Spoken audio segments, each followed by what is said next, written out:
Welcome into your news at 6. The Alex Murdaugh double murder trial back in the news. Today, the former clerk of court who oversaw that trial admitted to taking thousands in bonuses, promoting her book, and leaking sealed evidence.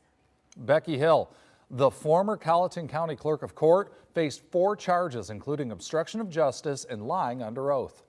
Our Nick Neville was in the courtroom on a story that he's been following since the very beginning. So, Nick, why did they ultimately decide no prison time?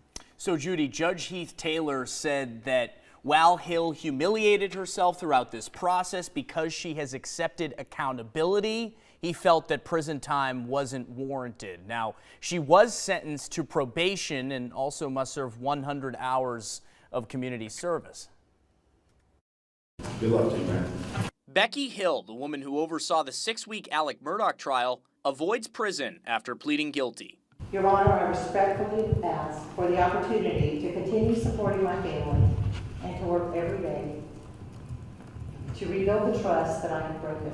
She pleaded guilty to 2 misconduct in office charges for taking more than $11,000 in bonuses and promoting her book on the Murdaugh trial through her public office, per Special Prosecutor Rick Hubbard. You cannot monetarily benefit from your elected position. The obstruction of justice charge stems from a state investigation where she showed sealed crime scene photos from the Murdaugh trial to members of the press. She then lied about it under oath, leading to a perjury charge. I find that the clerk of court is not completely credible as a witness. Her attorney, Will Lewis, asked for grace from the judge. No one would come in this courtroom and say that Ms. Hill, 58-year-old grandmother, a mother, has been employed her whole life, is at any risk of reoffending. Hill says she's sorry. There is no excuse for my mistakes. I am ashamed of them, and I will carry that shame with me for the rest of my life.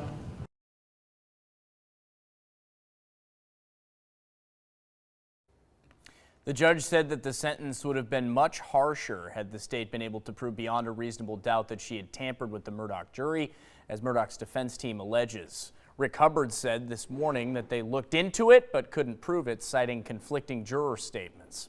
Nick Neville, WIS News 10. All right, Nick, thanks. So how does this development affect Murdaugh's appeal? One of his attorneys, Dick Harpootlian, says, quote, "The guilty plea is not surprising. If Becky admittedly perjured herself in the jury tampering hearing held by Judge Toll, what else could she have lied about?" End quote. When she was accused of plagiarism by her co-author, Neil Gordon, they stopped all printing of her book. She also resigned her position as clerk. We have a full 8-minute interview that Hill did right after she published that book. It's available on our website, wistv.com. Just look for this story.